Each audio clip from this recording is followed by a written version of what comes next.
Bonsoir à tous et bienvenue sur le plateau d'Un cœur qui écoute, votre émission de spiritualité.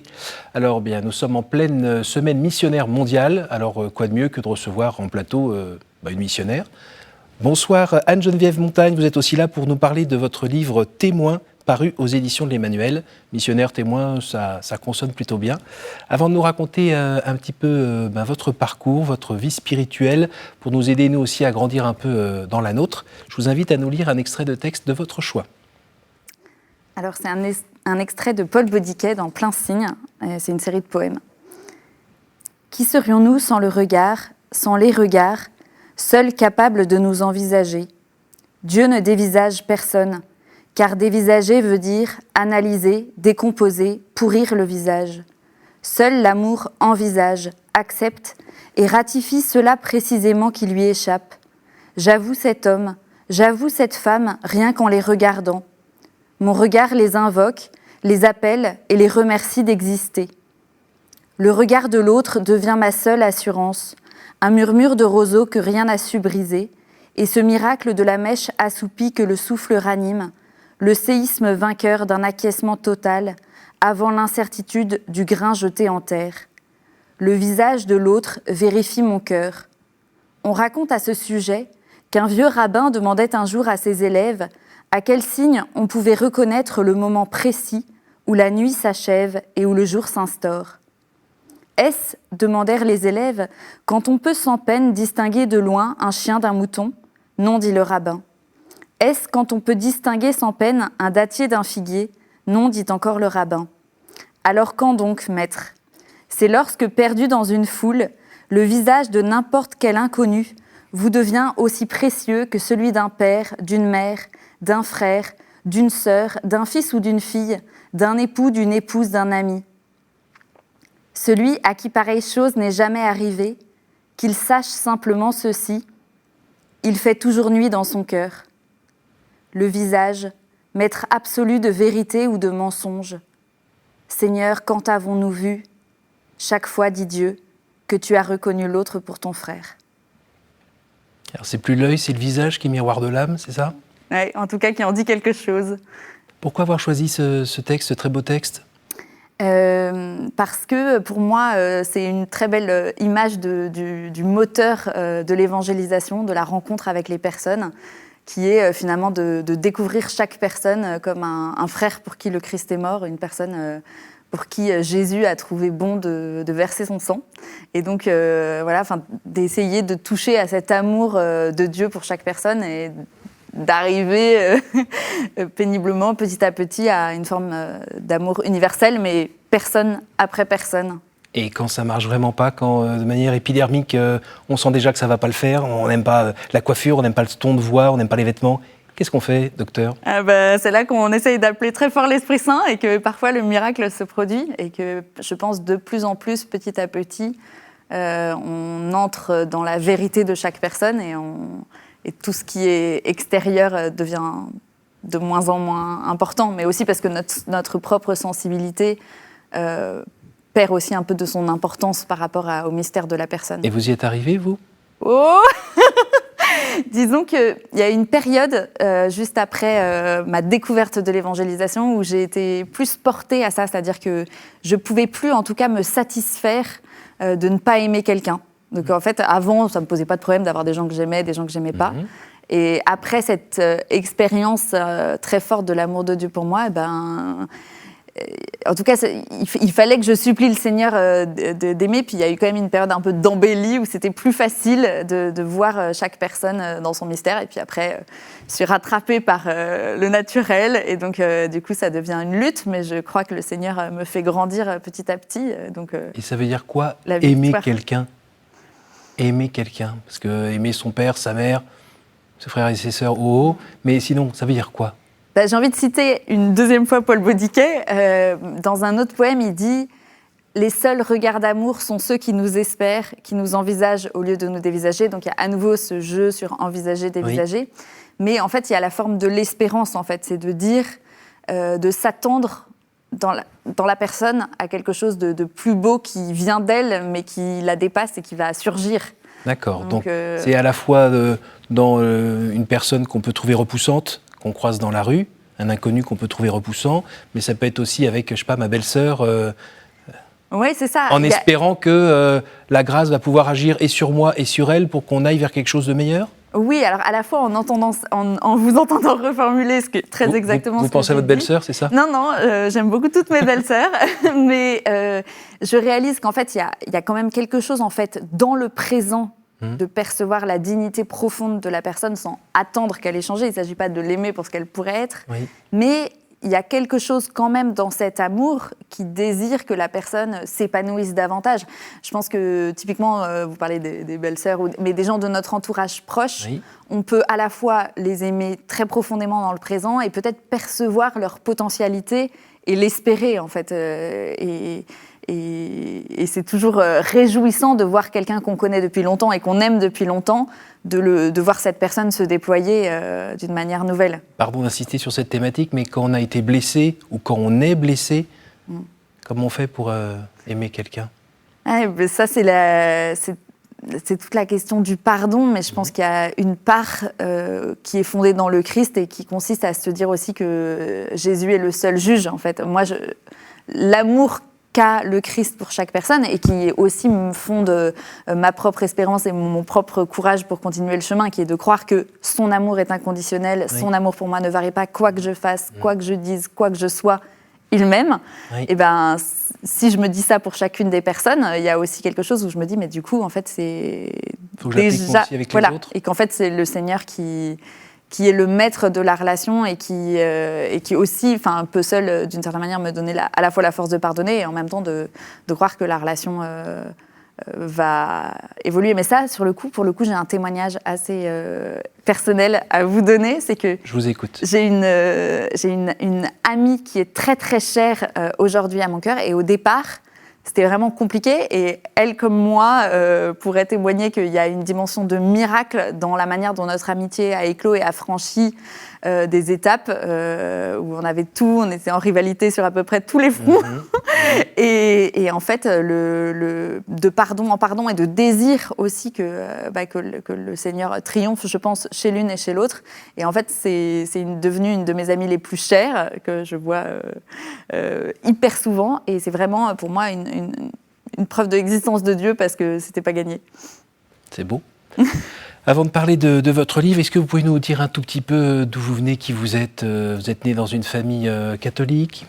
Tout à fait. Je suis dans une famille très croyante sur plusieurs générations et notamment mes parents sont très croyants. Ils sont rattachés à Notre-Dame de Vie, donc j'ai prié tous les matins. Voilà, donc j'ai eu la chance de baigner un peu dans ce climat-là et globalement de toujours essayer en tout cas que le Seigneur ait la première place dans ma vie, ou en tout cas au moins au niveau des convictions, en être intimement convaincue et confiante dans l'existence de Dieu. Et ça, c'était pas trop difficile à l'école ou après, quand on est plus grand, dans des groupes sociaux où tout le monde n'est pas catho? Pas trop, parce que je suis pas trop timide et je suis... Enfin voilà, c'était pas très compliqué pour moi d'affirmer que j'étais catholique. Et quand vous cherchez un petit peu, vous répondiez avec... Oui, tout à fait. Après, il y a eu un cap différent qui s'est passé après mon premier festival Annuncio en 2011. En deux mots, Annuncio, c'est un mouvement d'évangélisation? C'est un mouvement d'évangélisation donc, qui est né autour d'un festival qui a lieu l'été, où quelques centaines de jeunes se retrouvent pour prier, se former, puis sont envoyés par un évêque en petits groupes. Et puis ensuite, pendant une semaine, ils prient à nouveau, ils vont à la messe, mais surtout l'après-midi et le soir, ils vont à la rencontre des gens dans la rue, sur la plage, pour discuter avec eux, les rencontrer, les aimer et leur partager leur joie d'être chrétien. Et donc, j'ai débarqué un peu là-dedans en 2011. Alors, c'était l'année des JMJ de Madrid. J'avais plusieurs amis, en fait, qui venaient de passer 1 an à Madrid pour préparer les JMJ avec Annuncio. Donc, j'y suis allée plutôt par amitié, tout en m'étant dit, juste avant, que... Pardon, c'est votre sensibilité religieuse ou pas historique? Non, c'était... Le côté, entre guillemets, un peu charismatique? Ouais, non, pas trop. Mes parents, ils sont plutôt Carmel, on va dire. Donc,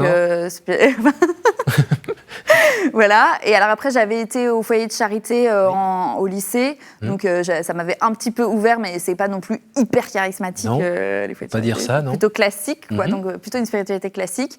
Et donc là, j'ai débarqué un peu. Le Seigneur avait préparé mon cœur en fait sur la question de l'évangélisation, mais quand même, j'y allais un peu sans trop savoir à quelle sauce j'allais être mangée, et plus par amitié que par passion pour l'annonce du nom de Jésus.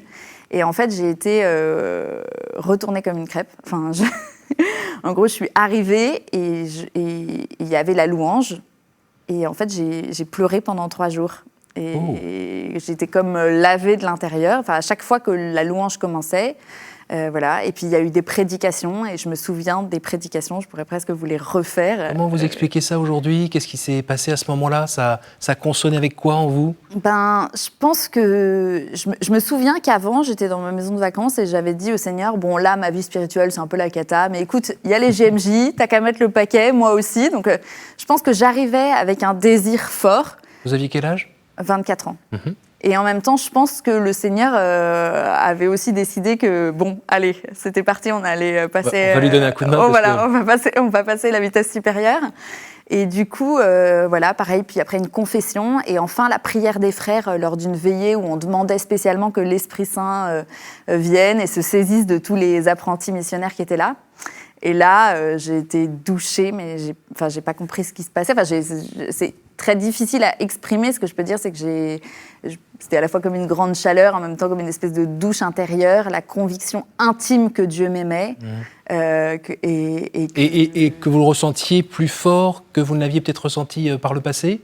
Oui, de manière totalement nouvelle et beaucoup plus personnelle. C'est-à-dire qu'en fait, j'étais très croyante, mais c'était un peu l'absolu, la vérité. Et finalement, j'avais pas vraiment même de relation très personnelle avec Dieu, dans le sens où je pensais souvent à Dieu, je parlais de lui, mais en fait, je sais pas si je priais, bien sûr, mais il y a eu quelque chose quand même de vraiment nouveau où j'ai fait cette expérience de tu aimeras le Seigneur ton Dieu de tout ton cœur, de toute ton âme et de tout ton esprit, et que la charité était première, en fait, que vraiment l'amour de Dieu était premier. Et c'était ça qui m'était demandé en premier, c'était d'aimer plus que de répondre à la loi. Alors, est-ce qu'on peut dire que vous étiez dans un système très religieux ? Vous étiez dans comme vous le dites, des règles, des choses à faire, et que là, ça a été l'occasion peut-être d'être plus dans la foi, comme vous dites, la relation interpersonnelle ? Oui, je pense que j'étais effectivement très dans la règle et dans le jugement, au fond. Le jugement pour moi-même et pour les autres, et de manière assez dure, en fait. Avec le système culpabilisant du « je suis pas dans les clous, moi ».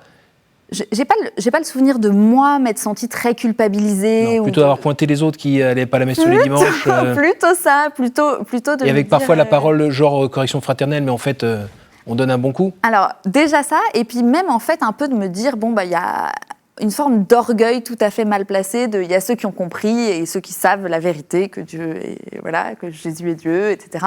Puis tous les autres qui sont un peu concons et qui sont à côté de la plaque. Et de les juger, de me dire... Jésus en parle pas un peu de ça ? Ça fait penser un peu... En gros, j'étais une grosse pharisienne, on peut dire ça. C'est ça qu'il faut dire. Moi, j'ai rien dit. Non, mais oui.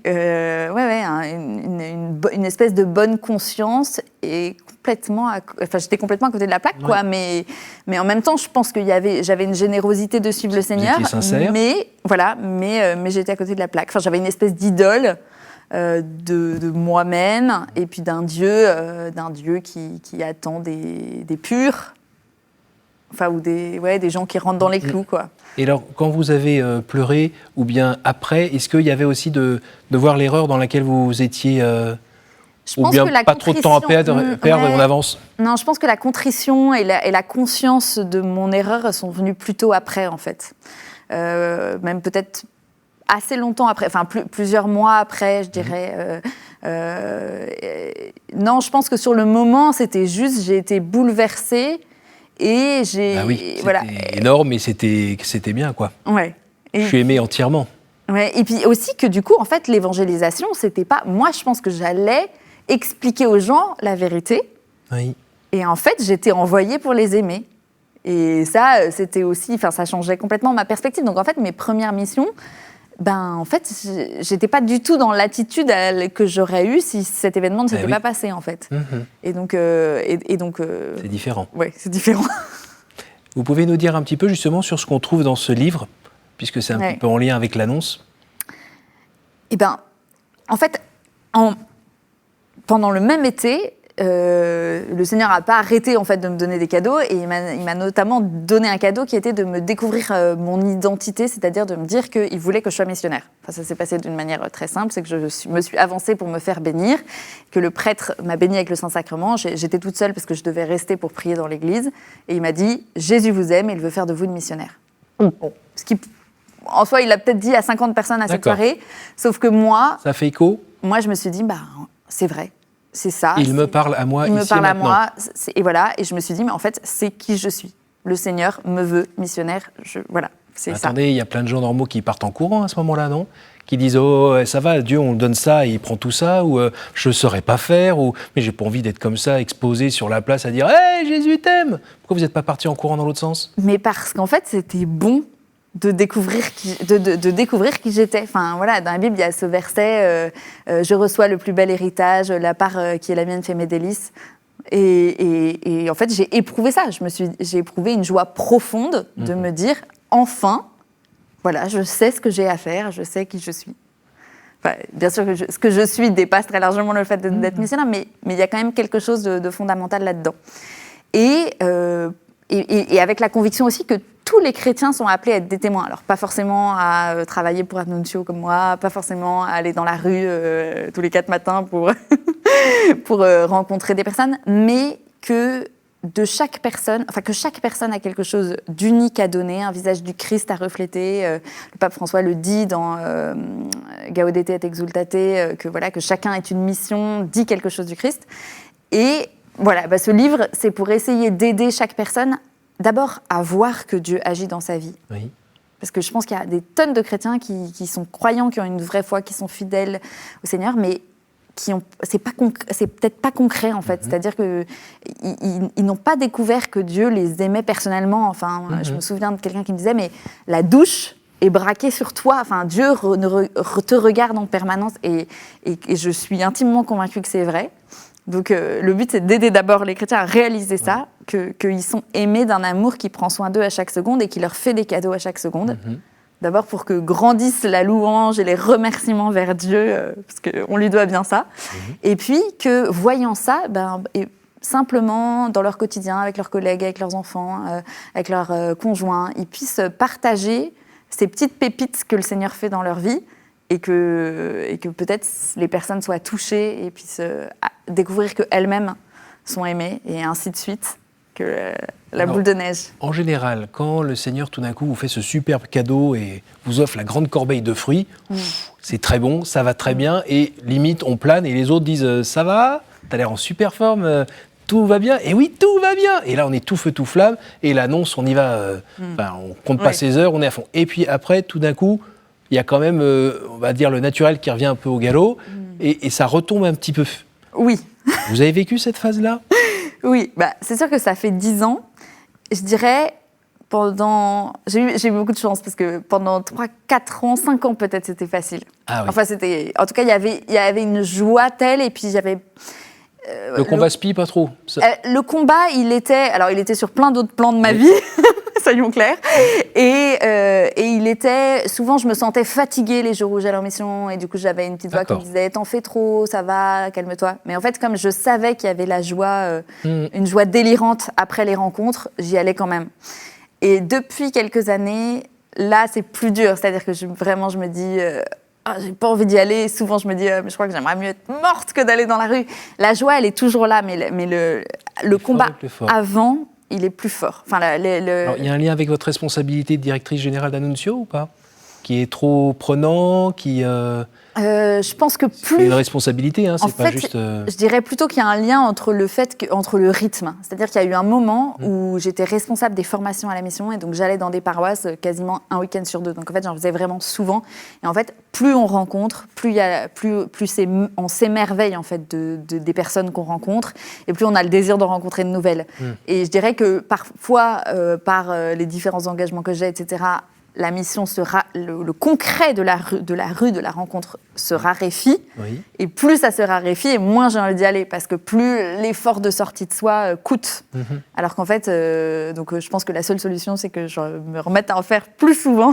L'effort de sortie de soi, on est d'accord que c'est pas parce qu'il y a tant d'années que ça se passe comme ça. Il y a toujours à s'arracher un peu pour Mais il y a toujours parler à l'inconnu, et on ne sait jamais s'il va d'ailleurs nous jeter ou pas. Oui, mais avec l'inconnu, ou comme avec, je pense, entre époux ou dans sa famille, on a tous des moments où en fait on n'a pas envie de rencontrer vraiment ses frères et sœurs, ses parents, où on a envie d'en rester à une la belle-sœur superficie. tout à l'heure. Ou la belle-sœur. On en reste à la superficie de la relation, et où en fait c'est onéreux de se donner, en fait. Voilà, et parfois on est las. Il y a des coups à prendre aussi. Hein.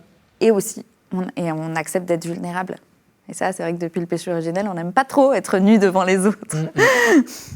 Et est-ce que, alors, dans ce mouvement qui est encore jeune, hein, Nuncio, ça n'existe pas depuis 150 ans, on voit alors, j'en ai reçu en plateau, hein, mais on voit parfois des gens qui sont là tout feu, tout flamme, en effet. Est-ce qu'il y a un peu des garde-fous pour pas que ça soit chacun qui parte dans son délire? Est-ce que l'Église, dans sa grande sagesse, a réussi à s'adapter à ce mouvement jeune et pétulant? Alors, l'Église nous a fait très bon accueil et nous accompagne très bien. Je dirais que la difficulté, c'est que y a le jeu de la liberté de la personne. En fait, il y a une liberté avant la conversion, il y a une liberté après la conversion, et donc que en fait, on est dans une posture d'accompagnement. En fait, on peut pas, voilà. Je pense qu'effectivement, la sagesse, elle est de suivre le troupeau et de le plus possible recevoir de la tradition, se mettre à l'école, se former aussi. Au début, dans Annuncio, on se disait un petit peu, bon, il y a plein de gens il y a plein d'instituts de formation, oui. Et nous, c'est pas spécialement notre tasse de thé, à part sur notre spécialité, oui. À part sur l'évangélisation directe. Donc on se disait, les jeunes d'Annuncio ont qu'à aller se former ailleurs, parce qu'on va pas voilà. Et puis en fait, on s'est rendu compte que ils le faisaient pas. Donc parce que Annuncio, ça les prenait beaucoup, et puis que pareil, et puis que peut-être ils avaient pas la culture de comprendre que, en fait, quand on aime, on cherche à connaître, et on cherche aussi à connaître avec son intelligence, sa raison, etc. Donc, on a développé un parcours de formation, oui. Et puis on essaie de plus en plus d'insister sur la nécessité de se former, mais c'est long, c'est long. Oui, c'est long et c'est nécessaire aussi. Oui. Parce qu'il y a un moment où aimer, oui, mais l'autre en face, il a aussi des questions plus précises pour savoir qui, que, quoi, comment. Et là, il ne faut pas dire non plus n'importe quoi. Oui, c'est clair. C'est clair. Si vous vous projetez là dans 5-6 ans, vous vous dirigez vers quoi? Ah, ça c'est la bonne question. Honnêtement, j'en ai aucune idée. J'ai le désir de servir encore la mission. Mais Parce que se mettre à disposition aussi du Seigneur, qui nous a donné cette vie, qui nous a donné aussi une vocation, c'est être par moments un petit peu à pas trop savoir où ça va. Oui, c'est vrai. Pour l'instant, j'ai eu plutôt le sentiment qu'il y avait des portes qui s'ouvraient et que je me sentais tirée là, et donc que j'y allais. Donc ce que j'espère, c'est que quand le temps sera venu pour moi de quitter mon poste, le Seigneur me montrera un nouveau chemin dans lequel il m'attend. Mais pour l'instant, je dois dire qu'il ne s'est pas encore tout à fait dessiné. Bon, vous n'avez pas non plus encore la cinquantaine, hein. Quelques belles années devant vous. Nous arrivons à la fin de cette émission, le moment où je joue au prestidigitateur en sortant des cartes. Et par 3 fois, je vais vous demander de me dire un chiffre afin que je puisse vous lire la question courte qui attend une réponse aussi courte. Très bien. Oula. Je suis tout oui. D'être concise. 7. 7. Au jour du jugement, qu'aimeriez-vous que Dieu vous dise? Viens. C'est concis. Je garde. Je vous écoute à nouveau. 3. En dehors de la Sainte Famille, quel est le personnage biblique qui vous touche le plus en ce moment? Paul. C'est trop facile. Pourquoi? Non. Vous faites du cheval? parce que j'ai beaucoup travaillé sur la lettre aux Philippiens, qui était un des textes de l'an dernier au Congrès Mission, et que du coup, son zèle missionnaire me touche, mais c'est du coup parce qu'en ce moment, je baigne un peu dans ses écrits, quoi. Son zèle missionnaire et puis aussi ses combats, son humanité. Oui. C'est pas un pur esprit, le gars. Tout à fait. Ça nous rejoint. Une dernière pour la route ? Un. Comment ? Quelle image vous faites-vous du paradis ? Un mix entre la Jérusalem céleste et l'arbre de vie. Tout un programme. Merci beaucoup Anne-Geneviève. Merci à vous. Merci d'être venue nous partager tout ça, nous partager ce feu qui vous anime, on a l'impression que c'est passé la tête dans les jambes ou en passant par le cœur. En tout cas, que c'est toute votre personne qui est concernée par cette conversion, cette vie de foi. Et vous nous invitez à annoncer la bonne nouvelle, notamment grâce à votre livre « Témoins », paru aux éditions de l'Emmanuel. Merci à vous tous pour votre fidélité. Je vous invite évidemment à jeter un coup d'œil à ce livre et aussi à revoir cette émission et la partager autour de vous grâce à notre site www.ktotv.com. Merci à toute l'équipe qui a permis de réaliser cette émission et je vous donne rendez-vous la semaine prochaine. Bonne soirée.